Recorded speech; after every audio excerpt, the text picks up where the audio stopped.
Hi, I know it's a holiday weekend, but the devil works hard, so we work harder.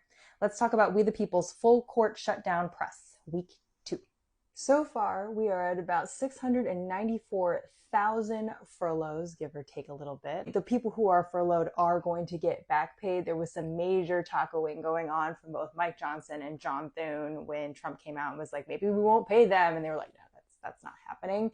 And also, military back pay is probably not going to be a thing yet because on 10/15, the Trump administration has already said to make sure the service members get paid because that would just be an absurdly bad look. You see, the more these Republicans temper tantrum, the more they make it clear that we really need the provisions in S-2882, which go beyond just the funding of the government. What do I mean? As stated before, there are separation of powers provisions, really trying to limit the ways that Rust vote, OMB, Trump himself can interfere with the budgeting process, which, let's say it with me now, is supposed to belong with Congress. Article 1. Tim Kaine and some other senators just tried to limit the president's illegal use of military force, based on blowing up ships in Venezuela and that sort of thing, and the Senate just shot that down. We also need to talk about the fact that Rust vote is directing reductions in force. This was a lawsuit earlier this spring, and Judge Alsup had actually ruled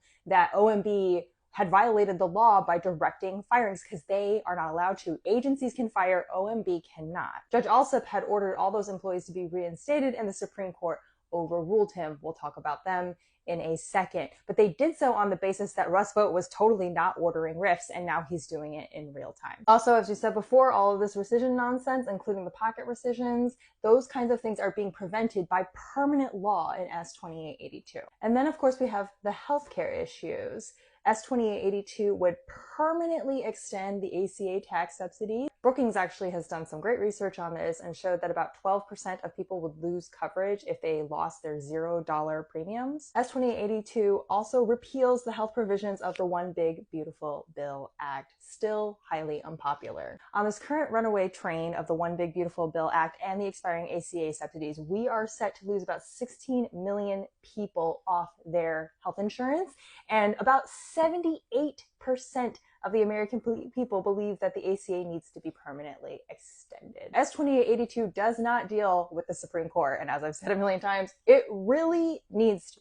I already mentioned Judge Alsup trying to order federal workers back and them overruling it. Judge Ilston in Illinois had also made a similar ruling that they also batted back. They are getting ready to hear the tariffs case on November 5th, and by all accounts, they're totally gonna let the Trump administration do whatever they want.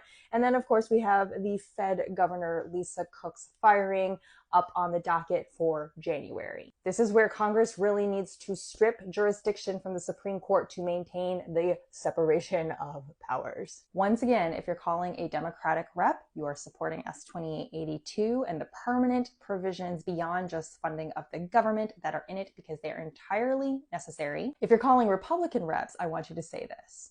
You guys can either participate in bipartisan negotiations, which means the Democrats have to have inputs on bills, or you can pass it straight along party lines like you did with the One Big Beautiful Bill. And yes, we all know that you could get rid of the filibuster in the Senate and do just that. But what you don't get to do is cry to the press about how the Democrats have shut down the government, because you have the ability to open it if you really think that H.R. 5371, which is the current version of the Republican continuing resolution, is the best version for the country. I also want you to remind them that while the House is closed, they cannot work on the permanent appropriations process for FY26, which makes the Republicans look like they're going to continue using continuing resolutions instead of appropriations, which again makes this unilaterally their problem that they have created, not the Democrats. Have fun being a menace out of spite, and stay tuned.